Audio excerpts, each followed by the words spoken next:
State Alchemists versus Hunters. Not Yes. necessarily versus as Mm. in combat, but um, The idea, we yeah. could talk about that. We could talk about that too, but there are some fun similarities between the two. Well, and yeah, it's really interesting, though they're very similar. They're also, uh, there's some really interesting differences too. Because obviously state alchemists, I mean, in the name, they work for the state. You get trained, Yep. you get approved, You're part You of the get paid. military. you're part You of the get paid. military. Yeah. But Um, they all have a lot of like income. Like the state, yes. they pay them. Yeah.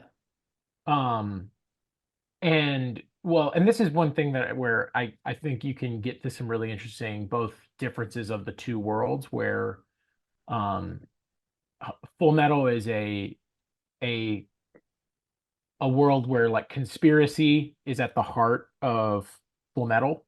The government has been superseded and overtaken by negative actors. I hope you're familiar with the show as you're reading this or the Yeah. manga or listening to this. At least Um halfway through at least. So becoming a state becoming a state alchemist, a lot of the best characters in the show, most of the alchemists we meet are good people. Mhm. Yes. But many of them, and there are a few notable exceptions to that. But a lot of them have been put to really evil ends. In the war and conflict, there's basically a genocide going on. And the alchemists are called in at the end of this to inflict mass casualties with their powers. But then beyond that, when active duty is not going on, they are given a healthy stipend. They can do research. They're called on to do different things.